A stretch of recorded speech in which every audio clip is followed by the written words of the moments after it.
Borderlands 4 just released a massive chunk of info. We're going to go over things like endgame core loop, progression, loot farming. We'll also cover some launch details and the new information there. That also does include a roadmap for the future and even a new character being teased. We'll go over some of the hidden details there. On top of everything else, there'll be some redeem codes that you can claim, as well as a whole bunch more. What's up, World? Utopia here, back in with another video. Today we're checking out all things Borderlands 4. Okay, so we just got the largest info drop to date. We got things from the recent developer livestream, as well as a developer interview, which does give even more hidden context. We'll go over that, break everything down, all the recent relevant info. First off here though, I'll go over a few launch details, that way you're all set and ready to go. Now yes, Borderlands 4 is now available for pre-order, and there was some additional things that did drop here. So currently there is also a pre-order bonus called the Gilded Glory Pack. I'm going to break down each of these sections so you know exactly what these do entail. And again, if you end up pre-ordering, the first one here is fairly simple. It's a head that can be usable by all Vault Hunters. This one was actually just added to the pre-order pack, so if you've seen anything before, these are brand new. If you've already pre-ordered, don't worry, it's going to be included with that. Speaking of all Vault Hunters, every single one of them gets a skin usable by all of them. Of course, they're not exactly the same due to the dynamic models of each of the characters, but the theming is around the same for most of them, especially the colors and trims. So again, very cool there, you do have a matching set with that. They do also give you a weapon skin here. Now on this picture, they actually didn't tell you what weapon this is for, but that is the Firehawk's Fury. That one does just apply to this weapon though. There's also one Echo 4 drone skin here, as well as 4 new legendary gear pieces. This does include a level 1 legendary weapon, 2 level 30 weapons, and 1 max level weapon. Of course, you won't be able to use those until you reach that level. So some pretty decent rewards there just by simply pre-ordering. Now yes, as I did mention, they had a developer livestream and even a dev interview. I've gone ahead and combined both of those here. We will go through each subsection here so that you can kind of prepare for launch. Now with that, they actually did reveal the endgame. So the first one here they are calling the Ultimate Vault Hunter mode. That actually does have 5 difficulties ranked via the curated challenges. And these are not story replays, so it's not just essentially you playing through the storyline. And they're even going to have weekly hooks included in a weekly big encore boss and a rotating weekly wildcard mission. They mentioned the endgame actually does take place after credits, so once the game does finish with its storyline, it's going to walk you through an endgame onboarding chain to essentially see how this exactly does play, which is those curated boss challenges and DPS survivability. They do mention that these respect your time, so don't worry there overall. You're not going to need to like re-farm anything for your kit. They also do mention that each rank capped with a wildcard mission will unlock a new tier. They also do have Maurice's Black Market, which is a weekly rotation per player stock. And really cool here, the weekly wildcard mission actually does guarantee a legendary. So again, back to respecting your time in there with this. Also a really cool mention here, for your alt characters, you can start one at level 30 post-campaign. So your alts can just start right at the end game loop. Now, of course, if you're at level 30, what is the progression there, and what is that beyond max level? There's actually a tree once you do reach level 30, and that replaces your current rank. It's a specialization that is actually account-wide, so it is going to apply to all your characters. At this point, though, there really isn't a quote-unquote max level. They do mention it is infinite leveling, so permanent stat boosts, so you can grind to your heart's content. There is also going to be 4 perk slots for socketable specialization skills. As I mentioned, these are shared across all of your Vault Hunters, but you can still respec with the Iridium, so if you need to and you want a different build for one of your other characters, you can still respec it. Now at max level, again, what are you doing? Well, loot farming and build crafting. So there is dedicated drops and contracts that you can target farm bosses in regions. Being able to respect with Iridium, you can also do contract rewards with that as well and get loot. And then again, honing back on Moxie's big encore, where you can farm bosses without reload loop, so you can just keep spawning them back in. Now as far as that though, what are you actually building up to? Well, they do mention there are firmware gear sets, so there actually is 1-piece, 2-piece, and 3-piece bonuses. These are found on shield, class mods, rep kits, ordnance, and augment. So obviously slotting into your gear pieces, not all of them, but these are found on those specific items. Now also, let's say you find a good item. Let's say you find a good 2-piece item or 3-piece item that you want to utilize. However, you really don't like the stats on it. Well, you can use a transfer machine to move firmware and have a sacrifice donor there. So essentially you can move around your pieces like you want to and be able to eventually take advantage of that full 3-piece bonus. They do also mention that rare sets are exclusive to the UVMH tiers. So again, exclusive to that endgame mode. As I mentioned here before, with the wild card, those are going to guarantee legendaries, but those are farmable, where you can actually re-roll those. And big encore bosses will equal boosted loot pools. They do mention that also the black market stock will vary, but you can trade and visit your friends. That will essentially allow you to check on other black market shops. Now, speaking of joining your friends' lobbies and trading, they have actually gone ahead and done some co-op enhancements. There is full crossplay across PC, PlayStation 5, Xbox Series S and X, as well as even the Switch too. So no matter what platform you get the game on, you can play with your friends. Now, there is 4-player online drop in and drop out like usual.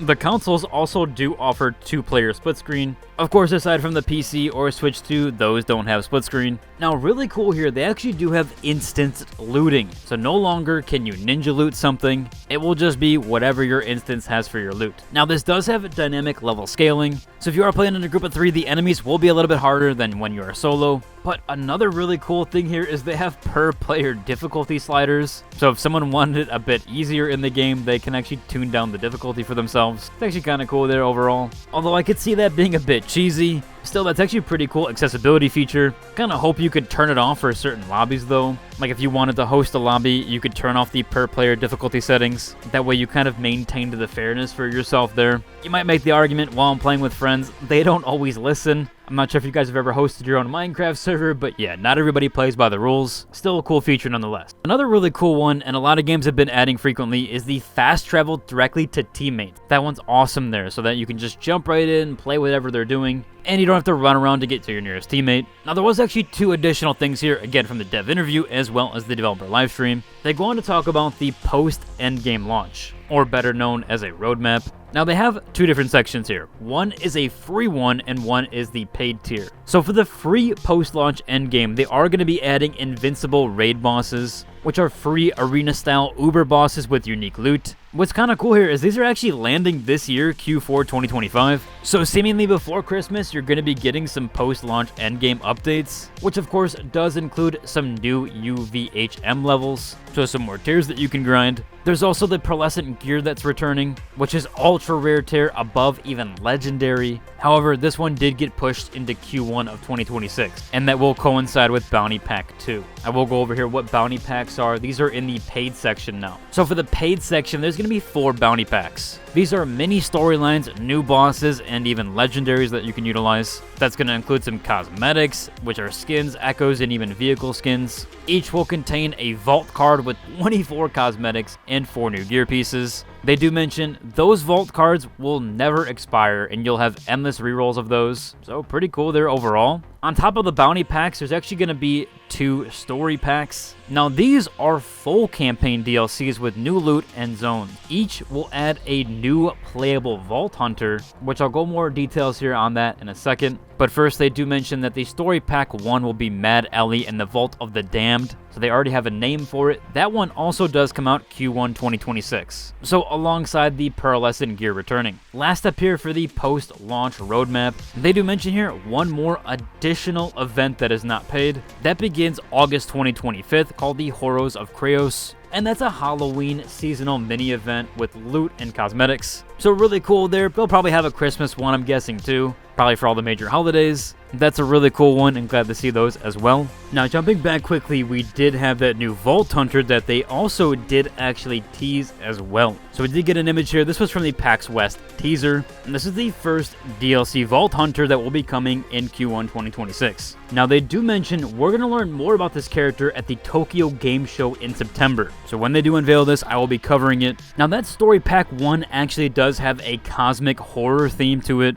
That theme has been officially announced. So more than likely, because of the hat and the duster silhouette, this could be a Western witch hunter, since that's Mad Ellie, Vault of the Damned, cosmic horror theming there. So it's likely a gunslinger or a ranger. It could also be a witch hunter or a occult tracker. So akin to a hunter archetype that purges and brands enemies. Or it could be a marksman pistol-focused one with mobility burst and ricochet. One last assumption is it could be like a long gun specialist or even shooter, although I do think it's one of the first 2. Again, these are pure speculations. Curious on what you guys think of this one. Probably and potentially I'll put a poll up on my community side, at least on the YouTube section. So check out for that one if you want to vote on what you think it might be, or even give your comments on it down below. Now, that does cover the roadmap and everything there, but there's still a ton of information I gotta go over. Now, with the pre-purchase, there is a few other bundles. I'll go over a lot of the launch details in a few days. But just to keep you guys up to date here, they did release the Super Deluxe Edition cosmetics, which is here the Ornate Order bodies. Now actually somebody did put this together over on the subreddit by Bucky Duck No Luck,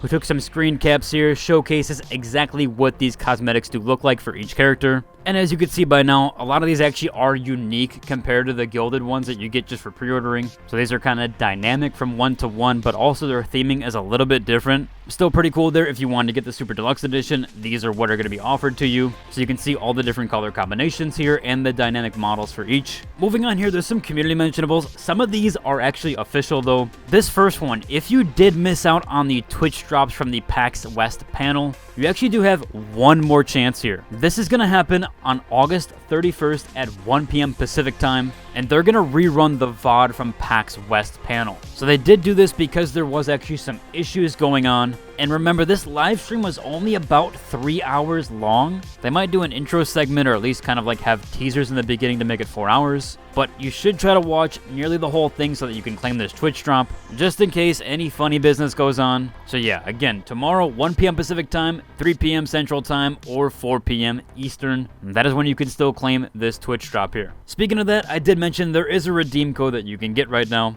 I will include it down below if you want to check it out, but you can get this redeem code here. This is for all the previous games, and it does give you some gold keys for multiple different platforms. So I believe from other commenters, this should include 50 golden keys and 20 plus diamond keys in Borderlands 3, but it does seem like this applies to multiple games and all of the games really, so pretty cool there. Two other last mentions with this update. One here is actually a collaboration with Power A Gaming. That does show off a brand new controller that is collaborating with Borderlands. They do mention this is limited availability. It's still available right now, so if you want to check it out, I'll include a link to it down below. Sometimes these do sell out kind of quick, but it seems like right now it is still in stock. There's also a chance here where you could win a 5090. Now this one is a direct collaboration with Borderlands and Nvidia, or you could have a chance here winning this 5090 featuring Harlow, and a little bit wrapped in the Borderlands theme. So pretty cool there. If you want to check it out, I'll include a link to the tweet down below. That way y'all can try to enter into that. That does cover for today's video. If you enjoyed it, like, subscribe, and until the next one. Deuces.